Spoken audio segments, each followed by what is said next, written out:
마약 수사에 대한 얘기를 이제 좀 해보려고 하는데 그 마약 수사는 기본적으로 상선 수사를 하거든요.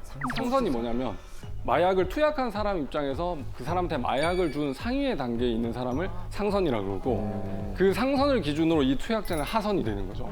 그래서 그 마약을 투약한 사람들이 검거가 되면 아, 나 저 사람한테 마약 샀어라고 해서 그 상선을 이제 속칭 또 내린다라고 하거든요. 상선을 이제 내려서 제보를 하면 그 상선에 대한 추적을 해서 그 사람을 검거하게 되는 과정입니다. 그래서 요새 뭐 MZ세대라는 말처럼 이제 세대 간을 어좀 구분하는 말들이 좀 유행을 하고 있는데 마약 세계도 올드보이와 영보이가 존재합니다.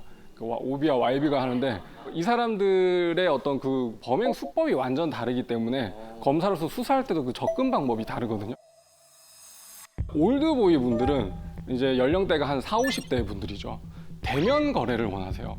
이게 마약의 은어 중에 하나가 이제 오른손 왼손 거래라고 오른손 왼손 스쳐 지나가면서 만나서 오른손에 마약 주고 왼손에 그 돈을 준다라는 의미로 그러니까 손손 거래라고 하거든요. 그래서 이분들은 컴퓨터 조작이 좀 쉽지 않고 예를 들어서 뭐 텔레그램이나 이런 그 메신저 기능에 잘 익숙하지 않으니까 손손 거래를 좋아합니다. 그래서 이 올드보이들은 그 제보자의 진술에 좀 의존해서 수사가 이루어집니다. 그래서 투약자들이 이제 검거가 돼서 그 상선에 대해서 제보를 하면 패턴이 똑같습니다. 전화하거나 뭐 문자로 필로폰이 이제 은어가 술이니까 술 남은 거 혹시 있으세요? 너무 급해서 그런데 그럼 어디로 와? 해서 이제 가죠. 그러면 이제 그 사람이 말로서는 이제 증거가 남죠. 저 사람한테 내가 얼마 주고 샀다라는 진술이 있고 그 다음에 전화했다라면 통화 내역이 남아 있을 것이고 발신 기지국 위치 추적을 하니까 자기 집에서 전화 건네요. 그다음에 상대방 집에서 전화 건 내역이 있다. 그럼 그 진술 믿을 만한 거죠. 이런 식으로 해서 그 진술을 보강한 이제 증거를 수집하는 방식으로 수사가 이루어집니다. 반대로 그러면 영보이들은 지금 어떻게 하느냐? 20, 30대들은 대면하는 걸 별로 좋아하지 않습니다. 그 텔레그램으로 주로 이제 소통을 하거든요. 그 텔레그램의 특성이 상대가 한 사람이라도 그 대화방을 나가버리면 그 대화방이 이제 다 폭파가 돼버리고 뭐 비밀 대화방을 또 차려서 일정한 1분 시간이 지나면 다 그냥 자료가 삭제되는 그런 식으로 이제 보안성이 강화되니까 구매해서 투약한 사람을 잡아도 그 상선을 모르는 겁니다. 대면을 해서 하질 않았으니까 그래서 이 영보이들의 수사는 상선 추적이 굉장히 어려운 그런 특징이 있습니다. 자, 그러면 제가 화면 하나 보여드리겠습니다. 이게 이제 텔레그램에 올라와 있는 뭐 게시물인데 한번 찬찬히 읽어보시겠어요? 아이스, 완벽하고 놀라운 술. 부에 캔디, 몽키 이게 실제로 그 마약방 내에서 은어로 이제 메뉴판이라고 하는 건데 그 하나의 마트에서 그냥 진열된 상품처럼 이렇게 판매를 하고 있어요. 수류탄 2개랑 캔디 하나 주세요. 약간 이런 느낌이에요. 그렇죠. 네. 별의별 말이 다 있네. 아이스라는 게 이제 필로폰의 은어거든요. 그래서 얼음, 뭐 차가운 술, 필로폰을 뜻하는 거고 대만과 멕시코는 밀수한 필로폰의 원산지입니다. 원산지 표기까지. 아니, 원산지 표기까지 할 정도로. 그다음에 0.5G가 이제 0.5g이 35만 원이라는 뜻이고 1g은 55만 원. 이게 근데 실제로 이 사람들을 그 휴대폰을 압수수색 해보면 이렇게 돼 있습니다. 1G 얼마예요? 그 한글로 1G. 아, 일지. 예, 그다음에 반지 그런 식으로 이제 표현합니다. 그 밑에 저기 쭉 써 있는 것도 다 약의 종류예요? 그렇죠. 브액이라고 부르는 거는 이제 합성 대마라고 해서 그 전자담배. 맞습니다. 네. 그 JWH018이라고 해서 그 필로폰보다 더 이제 그 환각 정도가 높은 굉장히 좀 중한 마약. 그다음에 캔디가 도리도리라고 하는 MDMA입니다. 저렇게 각시탈 부스터 이거는 이제 그 성분을 자기 마음대로 이제 조합을 하거나 뭐 신상 마약이라고 해서 그 텔레그램 마약 방에서 유통되는 뭐 특별한 마약이라고 볼 수 있는 거죠. 이거 칵테일 메뉴네요. 그렇죠. 그런 겁니다. 네. 그렇습니다. 그래서 이제 그래서 제가 이제 검사로 재직할 때 이 텔레그램 마약방의 운영 방식에 대해서도 정보를 수집을 해야 되고 이 마약류 시세 그다음에 혹시 신종 마약이 나오진 않았는지 이런 걸 알아보려고 저 마약방에 이제 저도 이제 회원으로 가입해가지고 오, 잠있어. 잠이 아니지만 그냥 그 방에 들어가 있는 겁니다. 그러면 알람이 정말로 거의 뭐 5분 단위로 울립니다. 그 정도로 거래가 활성화돼 있고 제가 있었던 방은 거의 뭐 회원이 4,500명 정도의 방도 있었으니까 생각보다 정말 어마어마합니다. 그래서 어떻게 보면 지금 청소년들의 마약이 급증하고 있는 원인 중에 가장 큰 것도 이렇게 비대면 거래가 활성화되니까 인터넷 거래하듯이 주문하고 바로 이제 배송을 받을 수 있다는 점에서 굉장히 좀 쉽게 접근을 하는 것 같습니다. 실제로 얼마 전에 고등학교 3학년 친구들이 그 부모님한테 공부 좀 해야 되겠어. 그래서 공부방을 하나 만들어줘. 공부에 집중할 수 있게. 그래서 오피스텔에 이제 공부방을 하나 만들어줬는데 거기에 이제 고3 친구 3명이 아지트로 활용을 해서 텔레그램 마약방을 통해서 마약류를 판매를 해서 벌어들인 범죄 수익이 1억 2천만 원 정도 될 정도로 그 결국 3명은 다 이제 구속이 됐죠. 그럴 정도로 이제 학생들까지 마약으로 이제 범죄 수익을 벌어들이고 있는 상황이고 청소년들 중에 기사를 보면 초등학교 6학년이 거의 뭐 최연소 뭐 투약자라고 제가 기사를 봤는데 12살 정도니까 정말로 심각한 상황인 것 같습니다. 그래서 이게 실제적으로 어떻게 범행이 이루어지는데 지금부터 더 자세하게 제가 설명을 드릴 건데 이게 뭐 범죄를 모방하라고 말씀드리는 게 아니라 자녀분들이나 주변의 지인분이 텔레그램으로 뭔가 이상한 거 한 것 같다라고 하면 사전에 그렇게 막고 예방하는 차원에서 제가 알려드리는 겁니다.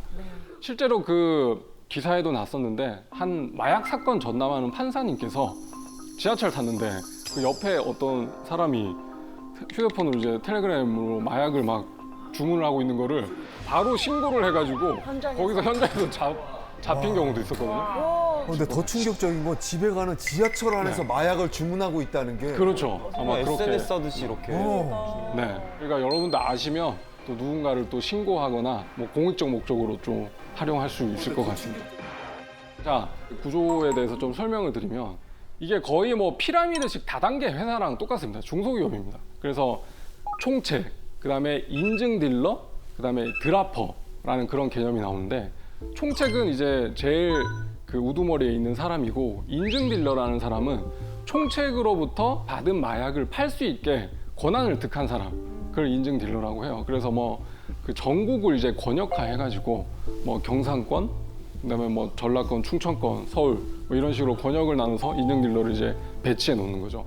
그럼 그 인증 딜러들은 자기가 이제 하나의 그런 방을 운영하면서 마약을 팔아야 되는 거니까 그 마약을 실제로 붙여놓을 수 있는 그 드라퍼들을 수시로 이제 모집을 합니다. 그래서 저 아까 보여드린 마약방에 실제로 들어가면 뭐 월 1,000보장, 구인 광고 그런 것들이 이제 많이 올라오기도 하고 또 실제로는 그 투약자분들이 돈이 없으니까 좀 깎아줄 수 있나요? 뭐 이렇게 물어보는 경우가 있는데 그러면 은연중에 이렇게 돈 없으면 이거 드라퍼 한번 해봐라. 그럼 나 마약 공짜로 줄 테니까. 이런 식으로 해서 꼬드겨가지고 드라퍼로 고용해서 힘든 일, 제일 위험한 일인 거잖아요. 어떻게 보면 대중에게 노출되는 거니까 그런 일을 시키는 일들이 많이 이루어져 있습니다. 그래서 구매하고 싶은 사람이 그 마약방에다가 이제 텔레그램을 보내면 그 사람한테 이제 좌표를 부립니다.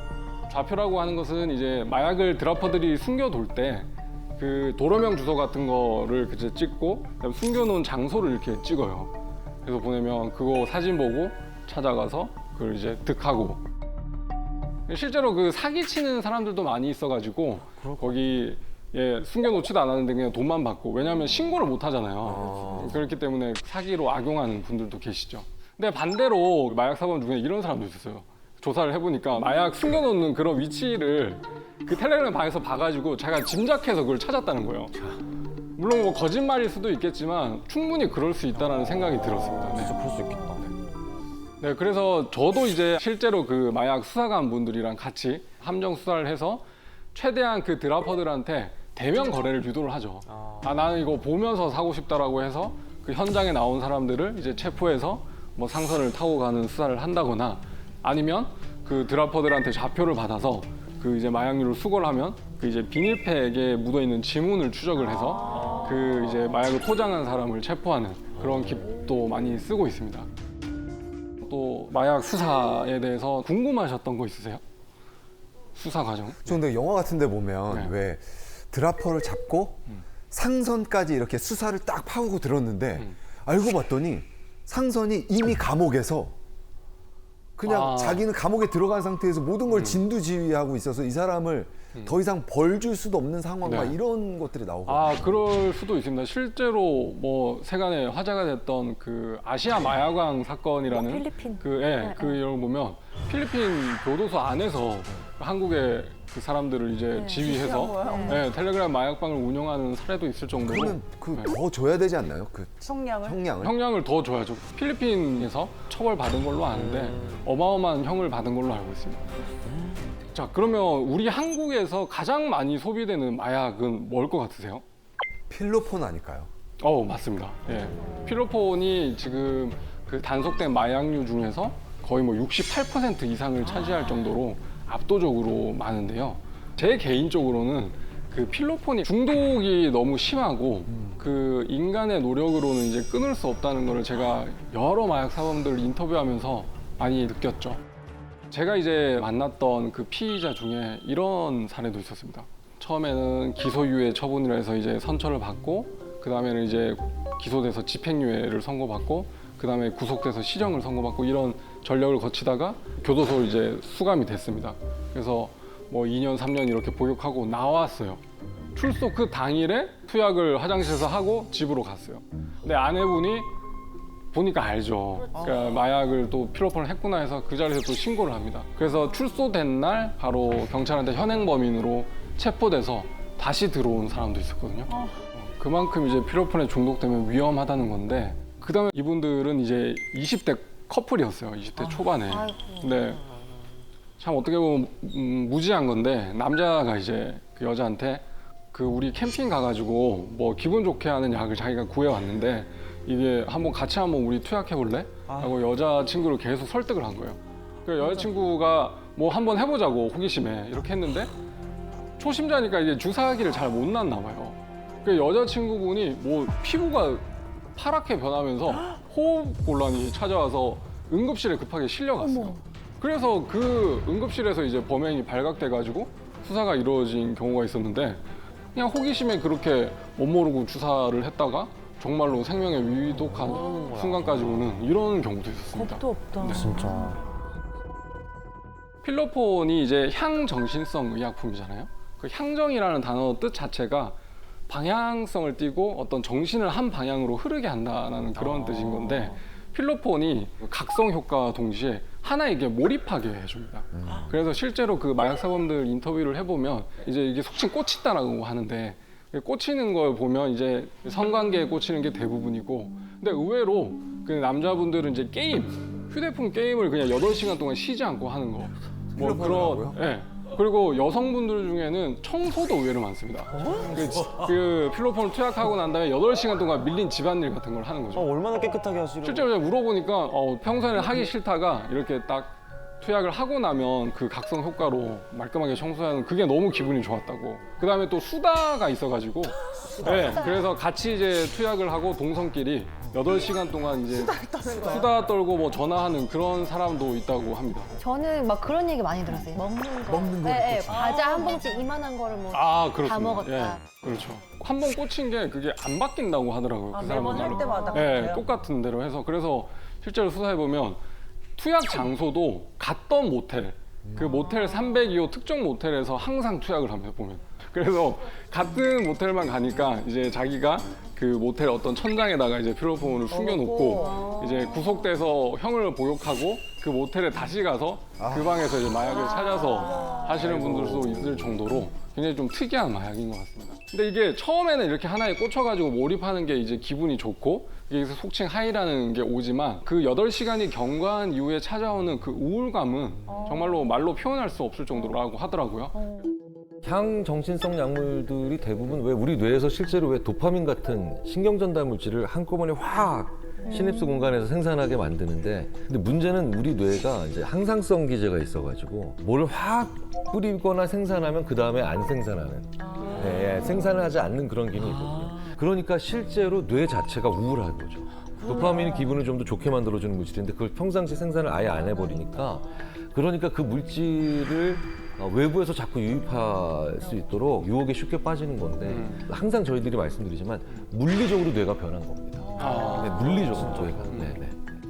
그다음에 진짜 안타까운 게 10대 고등학생이었는데 이분은 이제 심각한 우울 증세랑 ADH 증세가 있었어요. 그래서 부모님이랑 같이 여기저기 그냥 병원을 다녀서 이제 약을 처방받는데도 아무런 효과가 없었던 거예요. 그래서 자기 스스로 그 ADHD를 한번 치료해 본다고 텔레그램 마약방에서 필로폰을 구매해가지고 그걸 이제 물에 타서 마신 거예요. 와, 그래서 그 부모님이랑 나중에 그 애랑 이제 검사실에 와가지고 같이 얘기를 하는데 부모님이 펑펑 우시는 거예요.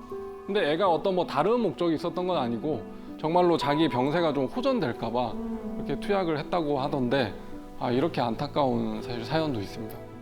이게 그 ADHD가 한 가지 이제 집중을 못하는 증상이라고 하면 반대로 메스암페타민, 필로폰은 한 가지 이제 집중을 하게 하는 거지 않습니까? 그러니까 그래서 사실 미국에서는 이 메스암페타민과 비슷한 그 화학 구조를 가진 암페타민을 병원에서 처방받으면 그거 약을 복용을 할 수가 있습니다. 근데 한국에서는 금지가 돼 있어요. 그래서 그 해외에 유학하는 학생들이 이제 비행기 타고 이제 그 약을 들고 오다가 암페타민 밀수로 이제 입건이 되는 경우도 있어요. 그래서 그럴 땐 어떻게 돼요? 어떻게 해야 돼? 그렇게 되면 이제 미국에서 병원에서 처방받은 내역을 이제 검사실에 제출을 하면 그런 걸 잘 참작을 해서 중형으로 이제 처벌하지는 않습니다. 그럼 그 암페타민은 중독성이 없어요? 있죠. 그래서 미국 사회에서도 공부 잘하면 약이라는 그런 약으로 암페타민을 손쉽게 처방하는 거에 대해서 굉장히 경각심을 가져야 한다고 하는 목소리도 있다고 합니다.